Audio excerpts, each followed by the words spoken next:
Hey guys, Tyler here. Today I'm attempting to solve a three-dimensional Sudoku puzzle. The game I'm playing is called Actual 3D Sudoku. You can find it for free on itch.io. It's a game filled with curated 9x9x9 Sudoku puzzles. So for those who don't know the rules of Sudoku, this, unlike my other mind-bending multi-dimensional games, should actually be easy to follow this time. The rules of Sudoku are as follows. You have to get the numbers 1 through 9 to appear exactly once in every single row, in every single column, and in every single 3x3 section. And you're supposed to use logic to deduce where the numbers cannot go. And since it's added the third dimension, you also have to have 1 through 9 show up in every single slice. Now, following along with this game is purely visual. We have these sliders here to basically take different cross sections of the cube, and you can see it from all directions, and of course rotate it to match. And you'll find that if you tap on one of these and then go to the section that you might be able to see, otherwise here,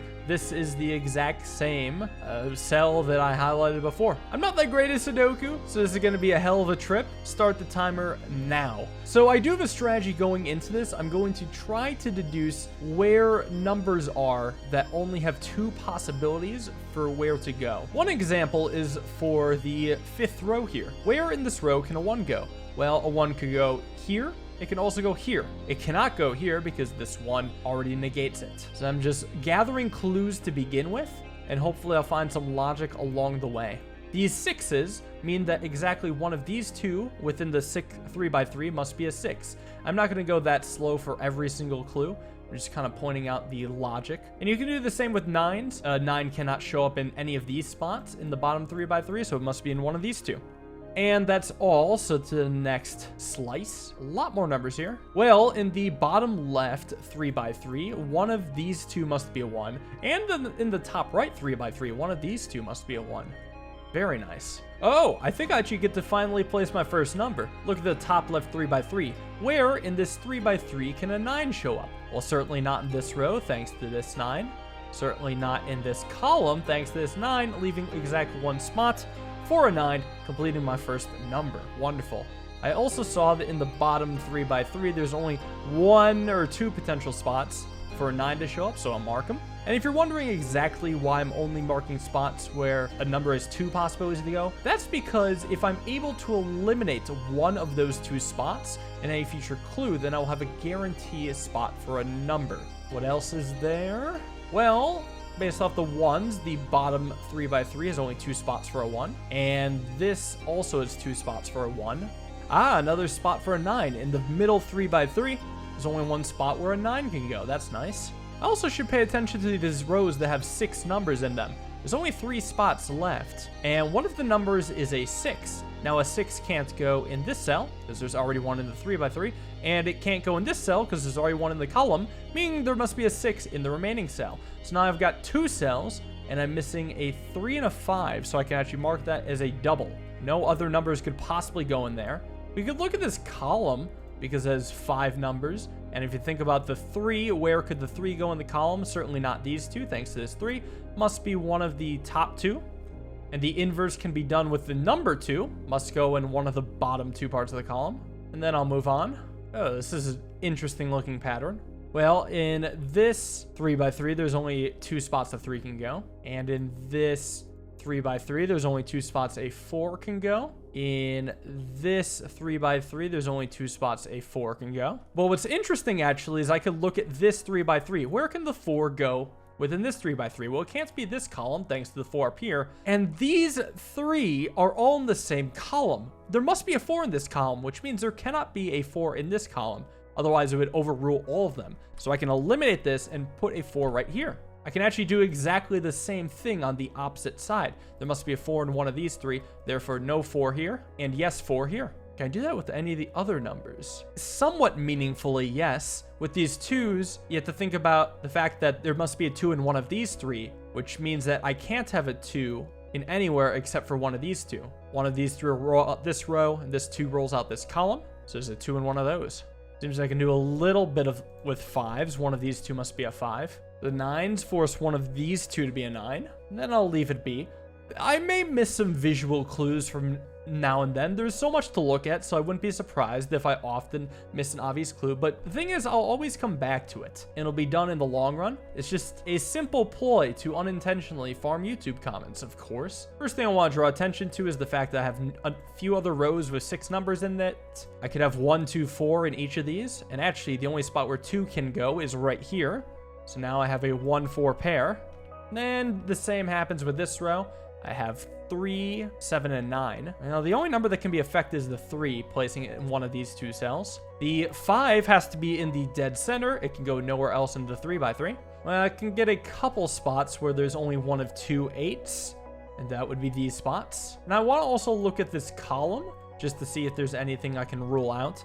I'm missing a 1, 4, 7, and 9. Well, here's the 1, so the 1 must be one of these 2. Here's a 7, so the 7 must be one of these 2. That's about it. Let's carry on. Already I see with 1s, one of these 2 must be a 1. And I can see with 9s, one of these 2 must be a 9. That's about it. More rows of 6. This is missing 1, 4, and 7. Well, 7 cannot go here, so it must be one of these 2. 1 and 4 are useless right now. Here I'm missing 1, 2, and 5. Well, 2 cannot go here. Must be one of these 2. Sure, with 2s, I can force one of these 2 to be a 2. I can also force one of these 2 to be a 2. So that's a few more 2 markings. But with 6s, I must have the bottom left have a 6 right here. And the top right have a 6 right here. Wonderful. The 7s actually somewhat mirror the 2s here. In the bottom middle, there's one of 2 spots the 7 can go. And in the top right, one of 2 spots a 7 can go. 3 new markings. The 8s force an 8 to be up here. Yes, I suppose one of these 2 must be an 8. These 9s actually force this cell to be a 9 in the bottom right. And it also forces one of these 2 to be a 9. Wonderful. And the final cross section, anything juicy here? Well, right away I see one of these 2 must be a 4. One of these 2 must be an 8. One of these 2 must be a 9. And a 1, actually. And the only number in the center unaccounted for is a 2. And then the only numbers in this column unaccounted for are 6 and 7. So that's a pair. And now I've skimmed through the entirety of the cube, but now it's time to face it from a different direction.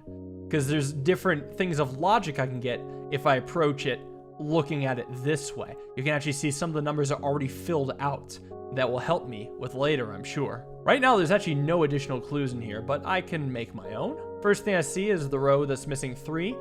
I need 1, 7, and 9. And 7 and 9 both block this square, so this must be a 1.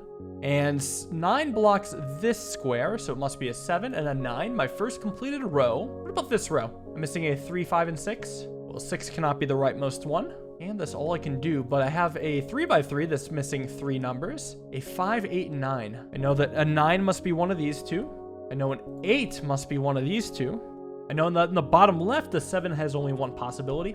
And in the top right, the 7 has 2 possibilities. I can use this 4 to tell me that only one of these 2 is a 4. Based off 2s, I can do just that exactly one of these 2 is a 2.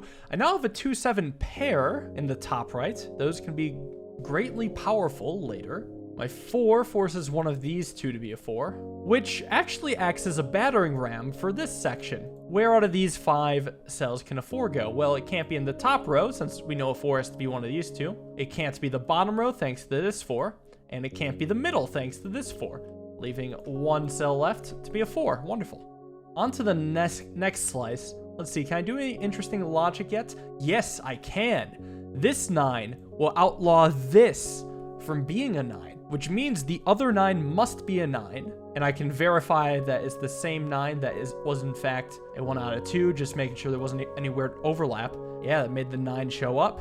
So this is where it starts being helpful that I had these paired clues. I can deduce with these 6s that one of these 2 must be a 6. I can deduce with these 3 9s that one of these 2 must be a 9, and also that one of these 2 must be a 9. More than I thought I'd get. On to the next slice.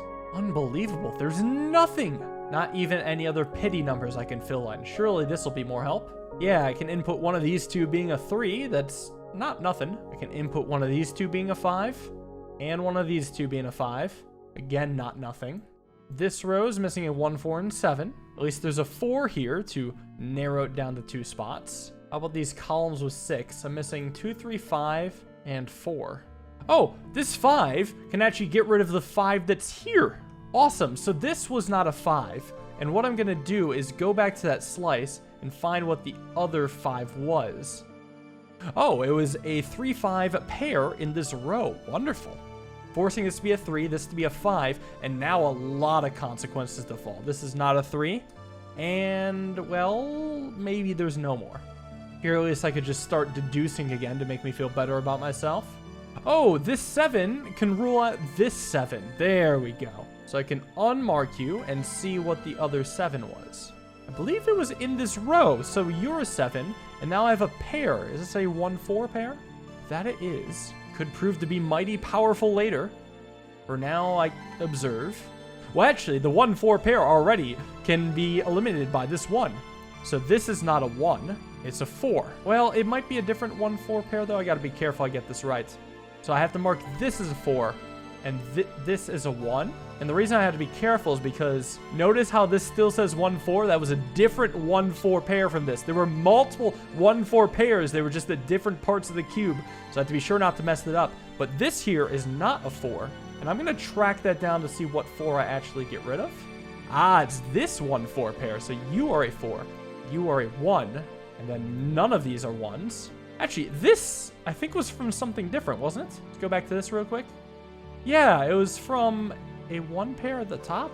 No, it might have been because... Oh, I don't remember why it was. Oh, it was because either here or here were the only spots for a 1 in this column. I remember now. So now, one nice thing I can do is, in fact, mark a 2 in this row. So just complete the row, another completed row. And that means this is no longer a 2. Yeah, that's nice. May prove helpful. Anything else to do here? Well, I could return to this triplet. I'm looking for a 2, 4, and 5. Well, 2 cannot go here. But one of these is 2 is a 2. Well, 3 cannot go here, so it must be one of these 2. And a 4 cannot go here, thanks to this, so it must be one of these 2. In the middle, there's only 2 spots a 4 can go, thanks to this. Well, because a 4 must go in here or here, this is no longer a 4. Ah, yes, you can never be a 4. Can't be the top row thanks to this 4. And can't be these 2 thanks to this little battery I have going. So I'll mark you as a potential 4. I also noticed that because one of these 2 is a 4, this cannot be a 4. And in fact, must be a 2. That means this must be a 3. And this must be a 4. What about this row? 1, 4, and 7. Well, a 4 cannot go here thanks to this 4. And a 4 cannot go here thanks to one of these 2. So it must go all the way here. And now I have a 1-7 pair. I know in the middle, a 7 must be one of these 3, which means this cannot be the 7. So it has to be the 1, and this must be the 7. That's some juicy logic right there. I might be done with this section. Well, I could mark one of these 2 being a 9. No, this 9 is here, forcing a 9 to be here. Good old elimination. I think it's finally time to move on to another slice. Even if I'm leaving something on the table, it's just a lot to approach right now. Because here, at least, there's some simple logic. I can get rid of this 8 and then figure out where it came from. Probably here. So with that 8 gone, that forces an 8 to be right here. Yeah, makes sense. It also means now that one of these 2 is an 8. I love consequences, especially when they're for my actions. Well, this 6 is ruled out by this 6 here. So I can get rid of it and see exactly where it came from. Very likely pairing with this 6. Just, you have to be sure sometimes. I'm getting in a habit of being extra sure about things because I would hate to accidentally assume it's from the wrong slice. It could ruin everything. It really could. This 9 eliminates this 9, and now I actually don't even know where the other 9 is. It's somewhere in this slice, surely. Ah, there it is. This 4 rules out this 4.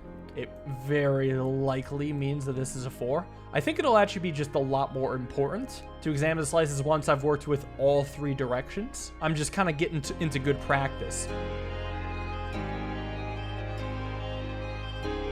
If one of these 2 is really a 5, that means I can do some voodoo magic up here, making these 2 not a 5 and this not a 5 thanks to this 5, meaning one of these 2 is a 5. That's a risky maneuver if I've ever seen one. I also wanted to go back because I know there's more I can do. This row that only is missing 3 numbers forces a 2 to be here. Now I've got a 1-4 pair. I've been having a good number of these, but hey, look, there's a 4 already, so I can make that a 1 and a 4. Top left has only 2 spots for a 4. Bottom middle has only 2 spots for a 4. Bottom right has only 2 spots for a 4. Well, actually, these 4s means the bottom row is covered for its 4, so this is not a 4. But this is a 4. It's not an 8 either. It was an 8. Hold on. I feel like this has to have helped with logic somehow. Maybe over here. Well, this 4 does mean that this is now an 8. And I think it cascades a little, making this, in fact, not a 4. Where did you come from, huh? All the way over here, forcing this to be a 4 then. Sure, I'll take it. Well, 8 can't be here, so it's in one of the left 2. 2 can't be in the middle one, so it's on one of the edges. And 5 can't be on the left one, so it's on the right 2. Does that impact anything back over here? Yeah, actually, I can eliminate this from being a 2 basically right away. You are not a 2. You're a 10, and you know it. But I can mark this as a 5 now, which cascades into this being 8, this being a 2, and I'm going to follow this thread real quick. Well, this 3 means that this cannot be a 3, meaning this is a 3 domino. One of these two has to be a 3, therefore this cannot be a 3, and then must be a 5. You are a 3 now. And the 5 cannot be in either of this part of the row, so the 5 must be here. So now I have a 3-8 pair, but look at this. There's already an 8 down below, making this a 3, making this an 8. Keeping the 2-7 pair up above. This 4 pairs with 5. It's a 4-5 pair. And here I've got a 3-8 pair. Annoyingly, none of these pairs on the top can be affected. Now, I know what you're saying. Is it time to try out the third dimension? I'm feeling no right now, because I'm a scaredy pants who is terrified of 3D. 2D is the only way to observe life. So I'm instead going to just revisit old clues and see what I can eliminate, because these are rows I've traversed before. I see a 9 that's eliminating a 9. Let's see what sort of fun stuff can be done with it. This 4 no longer goes here. What did that work with exactly? I guess there's a 4-5 domino. Oh, maybe they can all fall now. 4 and 5 together. And then 9 and 5. And I mean, it's a little progress. This 2 eliminates this 2. 2-7 pairs. That mean I can actually... Oh, yeah. Ooh, that's a couple pairs I can solve. 2 being here forces a 6 here. Another 2 here. That's nice. This is a weird looking 9x9, not gonna lie. Next slice. There's got to be something good here. Yeah, I got a 6 eliminated in 2 ways, but I think it still impacts something over here. Yes, it does. Forces this to be a 7, this to be a 6, this to be a 7. And the 7 can now go away from here, forcing a 7 here. Oh, and there's actually a lot to look at right now. First off, this 4 solves this 4-9 column, which also places a 5 right here and a 9 right here, which is already a ton. But then this 2 eliminates this 2, which I believe solves the 3x3, or at least somewhat solves it. Let's see, this is a 1-5 domino.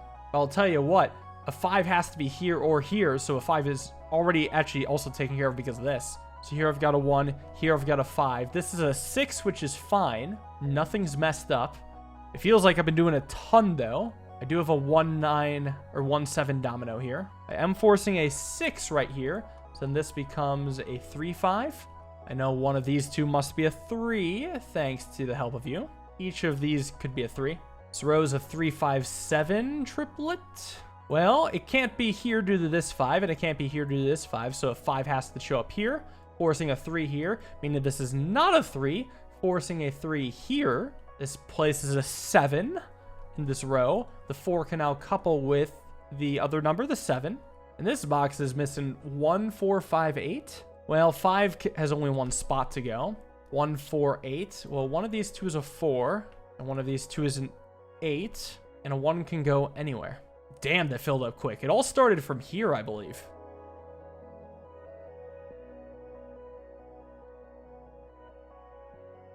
And while I'm here, I do see this 5 is invalidated. And this 6. Okay, so if 5 and 6 are invalidated, should both go to here. Yeah, so this is the 1. This is the 6. This is the 2. This is the 5. This is the 8. All right, I can have one of these two be a 1. One of these two be a 5. kind of rapid firing this now because it's taking so long. It's such a journey. I gotta really pick up the pace a bit. Okay, I pounded some numbers, paused and took a breather. Look how close I am. I got maybe 100 numbers to go. Then we're in the clear. Could start here probably. Get that timer going. Start with a cool 9. I know I got 5, 6 over here. And with the 6, 5. What am I missing? 6 and 8. Yep, everything checks out. You know what? I think for the first time, I'm finally gonna look at these. Finally gonna go from the top down, because it seems like a lot can just be filled in real easily. I mean, I've got a 1. I've got a 4. Here I've got a 2. That's a 5. Yeah, keep on solving itself. That one solves itself a little less. I've got a 3, 4, which can be managed, making this not an 8, but a 9. And then this an 8. This is like a 2, 6. So I got 2, then 6. This corner's got a 9. Like, I'm trying to just not think right now. My brain is already mush. This is a 1 and 2. So 1, 2. Mushy brain. 5 and a 1. This should also be pretty easy. Got an 8. Got a 6. And I got a 4. All right. So those are the easy ones across the way. Maybe I can go different directions again. 9, which helps solve the 8. 9, 4, 8. All these coming together so beautifully. Falling like dominoes, solving at ludicrous speed. Oh, this should be fairly easy. I just have 3 and 5 left in here. That's 3, it's 5. This needs a 6. And I need a 1. This one's missing 8, 9, 9, and 8. And the final 6 numbers after 2.5 hours of hunting and pecking. I somewhat regret playing this, I'm not gonna lie. I maybe should have done a 6x6 just because it's like less filler, more killer. But there we go. It lit up green. I didn't mess up. There actually were a couple moments during my quick solves that had like doubled up numbers, but I was able to fix those really easily. Yeah, that's 729 numbers I saw. We can reset it to reveal the cube. This does not look like anything. Yeah, this was the biggest meat grinder I've ever thrown myself into. Hope you guys enjoyed the pain and suffering. I'll see you guys all with another sadistic puzzle, whatever it may be. Hope you all have a wonderful day and peace.